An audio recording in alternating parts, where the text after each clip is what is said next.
अस्सलामुअलैकुम स्टूडेंट्स, उम्मीद करता हूँ आप सब लोग खैरियत से होंगे।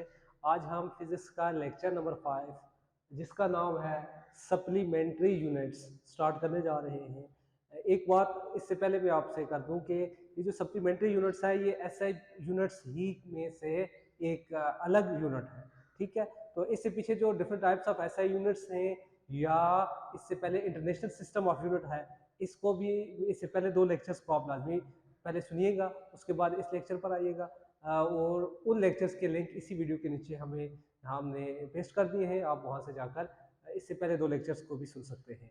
तो चले आज हम लेक्चर नंबर 5 जिसका नाम है सप्लीमेंट्री यूनिट्स वो स्टार्ट करते हैं। अच्छा जी, सबसे पहले तो आपको सप्लीमेंट्री यूनिट्स की डेफिनेशन इससे पहले वाले लेक्चर में भी मैं एक प्रॉपर डेफिनेशन लिखवा के आ चुका हूँ। दोबारा इसकी जो सिंपल डेफिनेशन है वो लिखकर हम इससे आगे इसकी डिटेल की तरफ चल रहे हैं। तो सबसे पहले डेफिनेशन जो है इसकी है जी, the units which are assigned to the supplementary physical quantities are called supplementary units. यानी वो यूनिट्स जो हम सप्लीमेंट्री फिजिकल क्वांटिटीज को असाइन करते हैं उनको हम सप्लीमेंट्री यूनिट्स कहते हैं, ठीक है। सप्लीमेंट्री फिजिकल क्वांटिटीज कौन कौन सी हैं? हमारे पास दो ही सप्लीमेंट्री फिजिकल क्वांटिटीज हैं। एक है जी सॉलिड एंगल और एक है प्लेन एंगल। यानी हमारे पास दोनों प्योरली ज्योमेट्रिकल फिजिकल क्वांटिटीज हैं, सॉलिड एंगल भी और प्लेन एंगल भी। और इनकी 2 यूनिट्स हैं। प्लेन एंगल की यूनिट को कहा जाता है रेडियन और सॉलिड एंगल की यूनिट को कहा जाता है स्टीरेडियन, ठीक है। ये आ गई प्लेन एंगल और सॉलिड एंगल की 2 एसआई यूनिट्स, ठीक है। इस तरीके से प्लेन एंगल की हम इससे पहले एक और यूनिट भी पढ़ते आ रहे हैं। वो कौन सी यूनिट है? वो है डिग्री, जिसको आप बहुत डिटेल से पढ़ चुके हैं। 45 डिग्री, 90 डिग्री, 180 डिग्री, 360 डिग्री, वो भी प्लेन एंगल की ही यूनिट है। But what is the SI unit of plane angle? That is actually radian, ठीक है। तो अब हम रेडियन को पहले स्टडी करते हैं, इसको डिफाइन करते हैं। Radian is the unit of 2 dimensional plane angle. वही बात, यानी ये प्लेन एंगल जो कि 2 डायमेंशनल एंगल होता है उसकी एसआई यूनिट है, ठीक है। उसकी कौन सी यूनिट है? Is the SI unit of 2 dimensional plane angle. इससे हटकर भी इसकी प्लेन एंगल की यूनिट्स हैं, जैसा कि डिग्री हमने बात की, ठीक है। But this is the SI unit of 2 dimensional plane angle, ठीक है। एल इज डिफाइंड एज, इसकी क्या डेफिनेशन है?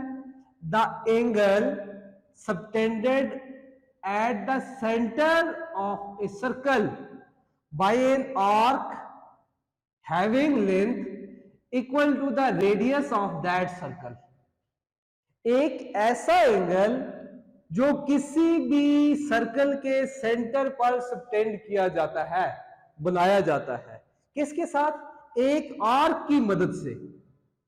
एक आर्क की मदद से बनाया जाता है and the length of this arc is equal to radius of that circle, ठीक है। दोबारा सुने, the angle subtended at the center of the circle by an arc having length equal to the radius of that circle। यानी जितनी की radius circle का radius है इतनी लेंथ की एक आर्क उसी सर्कल की उसके सेंटर के साथ जो एंगल बनाती है, that angle is known as radian, ठीक है। ये मेरे पास एक फॉर एग्जांपल एक सर्कल मैंने बनाया है, इसकी 2 रेडियाई मैंने लिए हैं, ओ ए और ओ बी, ठीक है। ओ इसका सेंटर है, ठीक है। और इनके साथ एक आर्क जुड़ी हुई है जिसका नाम है ए बी। उसकी लेंथ एस किसके इक्वल है? आर के इक्वल है। अगर ये लेंथ आर के इक्वल हो जो कि रेडियस ऑफ सर्कल हो, तो ये आर्क सेंटर के साथ जो एंगल बना रही होगी that angle is called radian, ठीक है। मेरे ख्याल में आपको ये बात क्लियर हो गई होगी। अब इसको मैथमेटिकली हम कैसे लिखते हैं? मैथमेटिकली लिखा नंबर ऑफ रेडियंस, जिसको आप थीटा कहते हैं, किसकी इक्वल होती है? Arc length, this is arc length divided by radius of same circle.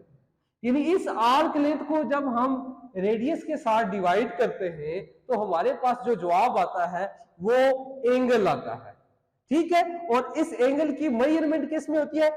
In radian. यानी arc length divided by radius of same circle का जो जवाब आएगा उसके साथ जो एसआई यूनिट लगेगी एंगल की, दैट विल बी रेडियन। ठीक है। अच्छा, अगर आपके पास आर्क लेंथ जो वो एक कंप्लीट सर्कल के इक्वल हो, कंप्लीट सर्कल की आर्क लेंथ हमें पता होता है that is equal to 2 pi R. ठीक है, इसका मतलब हुआ number of radian for whole circle कितने हो सकते हैं, इसको हम देखते हैं। यानी ये आपके पास सर्कल ए से स्टार्ट हुआ, वापस ए तक आया, यानी एक सर्कमफ्रेंस वाला ये एक रिवोल्यूशन इसने कंप्लीट किया। तो रिवोल्यूशन कंप्लीट करने के बाद इसमें टोटल कितने रेडियन आते हैं?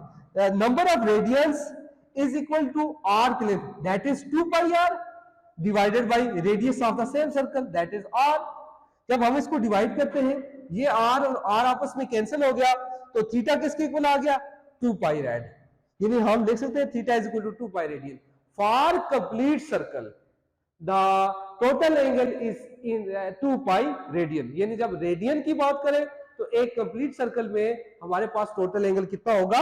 2 पाई रेडियन होगा। ठीक है, और इसी तरीके से for complete circle total angle in degrees is 360 degree. अच्छा जी, हमने क्या कहा कि एक कंप्लीट सर्कल के लिए टोटल नंबर ऑफ रेडियन कितने होते हैं? 2 पाई रेडियन।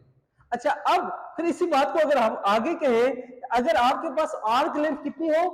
1 आर्क इक्वल, यानी एक रेडियस के इक्वल हो, यानी if the length of the arc is equal to R, तो फिर हम पीछे वाले फार्मूले में वैल्यू पुट करें तो हमारे पास नंबर ऑफ रेडियन यानी थीटा किसके इक्वल हो जाएगा? Arc length, R divided by are.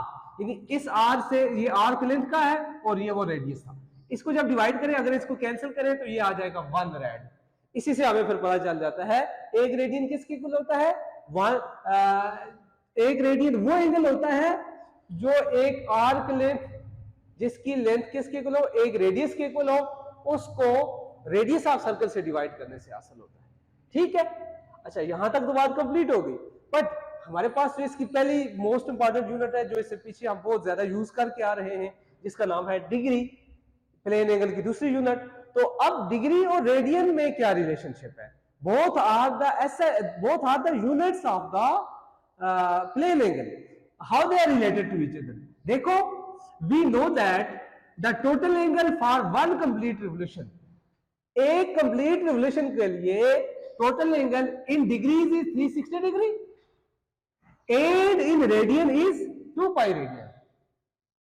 Therefore, यानी इसका मतलब यह है कि एक कंप्लीट रिवोल्यूशन के लिए 2 पाई रेडियन एंगल भी हो सकता है और 360 डिग्री एंगल भी हो सकता है। So we can equate them, that is 2 pi radian is equal to 360। ठीक है, अब आप इसको क्या करें, ये 2 पाई जो इस तरफ है इसको इस तरफ लेकर जाएं और डिवाइड कर दें, तो आपके पास इधर बच जाएगा 1 rad which is equal to 2 pi 360 divided by 2 pi. Pi की जगह 3.14 या 22/7 आप वैल्यूज पुट करें, इसको सॉल्व करें तो आपके पास 57.3 डिग्री आएगा। यानी ये चीज याद रखें, ये मोस्ट इंपॉर्टेंट रिजल्ट है, 1 rad is equal to 57.3 degree.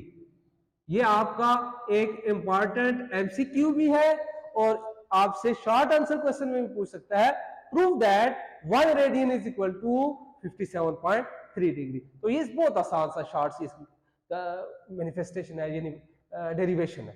ठीक है, ओके जी, ये तो हो गया हमारे पास प्लेन एंगल की बात। अब हमारे पास दूसरी ऐसा यूनिट थी सप्लीमेंट्री यूनिट, वो 3 डायमेंशनल सॉलिड एंगल के लिए थी और उस यूनिट का नाम था स्टीरेडियन। ठीक है, आ गया जी स्टीरेडियन।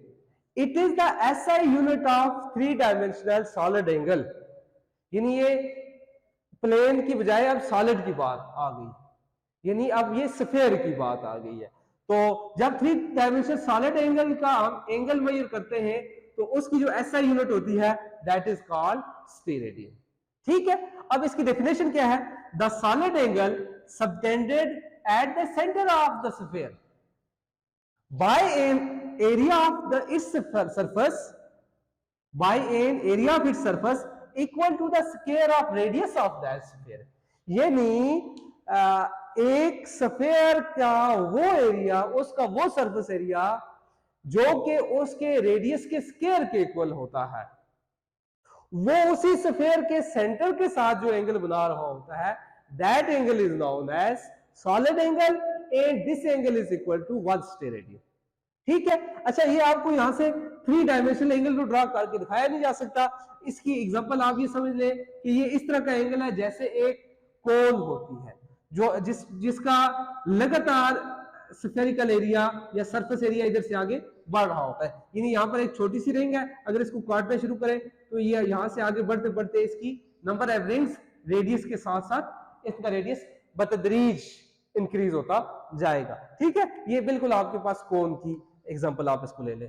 तो ये आपके पास, और ये वाला एरिया जो है ना, ये इसका टॉप एरिया जो है सरफेस के ऊपर फुटबॉल का जो बाहर वाला एरिया है उसका वो एरिया आप ले लें जिसको जो कि उसके रेडियस ऑफ सर्कल के इक्वल हो, रेडियस ऑफ स्फीयर के इक्वल हो, वो सेंटर के साथ जो एंगल बनाएगा that angle is known as steradian.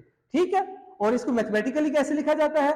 Number of steradian is equal to area of sphere, ठीक है, सरफेस एरिया ऑफ स्फीयर अगर आप कहें, डिवाइडेड बाय आर स्क्वायर। ठीक है, यहां से पीछे आप लिखते हैं सरफेस एरिया ऑफ स्फीयर, सारा नहीं, उसका जो सरफेस एरिया जो हम एक सिलेक्टेड रखेंगे। Says the surface area of a close sphere of radius r is 4 pi r square. अब देखें, अगर हम पूरे स्फीयर का टोटल स्फेरिकल एरिया देखें that is equal to 4 pi r square. तो number of steradian in sphere, यानी एक कंप्लीट स्फीयर के लिए जो टोटल नंबर ऑफ स्टेरेडियन कितनी होगी, that will be equal to surface area that is 4 pi r square divided by r square. तो आप इस r स्क्वायर को r स्क्वायर के साथ कैंसिल कर दें तो आपके पास number of steradian for complete surface of sphere के लिए होगा वो 4 पाई होगी। यानी आप इस एंगल को लिख सकते हैं theta is equal for complete sphere theta is equal to 4 pi steradian. ठीक है, अब अगली बात चलें। इसी तरीके से अगर आपके पास surface area 4 pi r square ना हो बल्कि 1 r स्क्वायर हो, ठीक है, यानी या 1 मीटर स्क्वायर हो, if the spherical area is 1 metre square and radius is 1 metre, यानी अगर आपके पास ये एरिया टोटल 1 मीटर स्क्वायर हो और r आपके पास 1 मीटर हो, तब आपके पास जो सॉलिड एंगल बनेगा थीटा वो 1, यानी इस जगह पर हम वैल्यू पुट करेंगे 1 metre square divided by 1 metre square, ये तो रेडियस का स्क्वायर है। जब ये पुट करेंगे ये आपस में हो गए कैंसल, तो आपके पास 1 बच गया, यानी आपके पास एक स्क्वायर ऑफ रेडियस जितने स्फीयर का एरिया जो कितना होगा सरफेस एरिया, उसका एंगल कितना होगा, theta is equal to 1 steradian होगा।